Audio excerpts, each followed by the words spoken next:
నమస్కారం. గురు పౌర్ణమి శుభాకాంక్షలు. ఈ రోజున మీతో మీడియా ముఖంగా కొంత సమాచారం మీకు చేరవేసేటువంటి ప్రయత్నం చేస్తున్నాం. ఏమంటే ఇటీవల కాలంలో కదిరి పట్టణంలో తిరువీధుల విస్తరణ కార్యక్రమం చేపడతామని చెప్పేసి మీ అందరికీ కూడా తెలియజెప్పడం జరిగింది. అందుకు గాను మొదటి విడతగా దేవస్థానం ముందున్నటువంటి వీధిని అక్కడ ఉన్నటువంటి స్టేక్ హోల్డర్స్తో మీటింగ్ పెట్టడం జరిగింది. ఆ రోజున ఈ ప్రభుత్వం కానీ ప్రజాప్రతినిధిగా నాకున్నటువంటి ఆలోచన కానీ అధికార యంత్రాంగానికి జిల్లా అధికార యంత్రాంగానికి కానీ ఉన్నటువంటి ఆలోచన విధానం చాలా స్పష్టంగా తెలియజేయండి. ఏమంటే అందరినీ స్టేక్ హోల్డర్స్ అందరినీ కూడా కన్సెన్సస్ తీసుకొని చేయగలనుకున్నాము. రెండోది బెస్ట్ ప్రాక్టీసెస్ ఏది ఉందో అందరి ఆమోదయోగ్యమైనటువంటి ఆలోచన విధానంతోనే ముందుకు పోవాలని చెప్పేసి మేము అందరం ఉన్నామని చెప్పేసి కూడా తెలియజేయడం.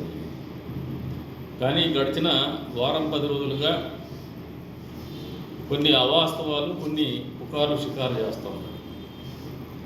అందులో భాగంగా నాకు వచ్చినటువంటి విషయాలు ఏంటంటే ఏదో జేసీబీలు పెట్టేస్తారు, మార్కింగ్ చేసి కొట్టేస్తారు అని చెప్పేసి కొంతమంది అపోహలకి గురి చేస్తున్నటువంటి పరిస్థితుల్లో వెంటనే ఏదో కోట్లకు పోవాలని చెప్పేసి డబ్బులు తగలేసుకుంటున్నారంట. మీకు ఈ నియోజకవర్గంలో గతంలో మాదిరిగా ఏవి జరగవు. అడ్డగోలు వ్యవహారాలు ఖచ్చితంగా చట్టబద్ధంగా న్యాయబద్ధంగానే కార్యక్రమం నిర్వహిస్తాం. రోడ్డు విస్తరణ అనేది అనివార్యమే, ఖచ్చితంగా చేసి తీరుతాం. దాంట్లో వెనకపోయేది కానీ వెనక్కి తగ్గేది కానీ లేదు. కానీ దానికి కూడా ప్రజల సహాయ సహకారాలు చట్టబద్ధంగా న్యాయబద్ధంగా వాళ్ళ హక్కుల్ని కాలరాయకుండానే చేస్తామనేది మీకు అందరికీ కూడా మాటిస్తాను. తొందరపడేసి అపోహలకు గురయ్యి అనవసరమైనటువంటి విష ప్రచారాలు నమ్మి డబ్బు తగిలేసుకోవద్దండి, టెన్షన్ పడద్దండి.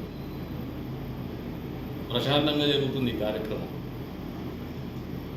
ఇది ఊరి కోసం చేస్తున్నటువంటిది, ఏ వ్యక్తిగత లాభాపేక్ష పెట్టుకోను రాజకీయ లాభాపేక్ష పెట్టుకొని చేసేటువంటి కార్యక్రమం కాదు. ఇది అందరి కార్యక్రమం ఇది. కాబట్టి వీటిలో ఏవైనా అవాస్తవాలు కానీ పుకార్లు కానీ మీరు దయచేసి నమ్మొద్దని చెప్పేసి కోరుతాను.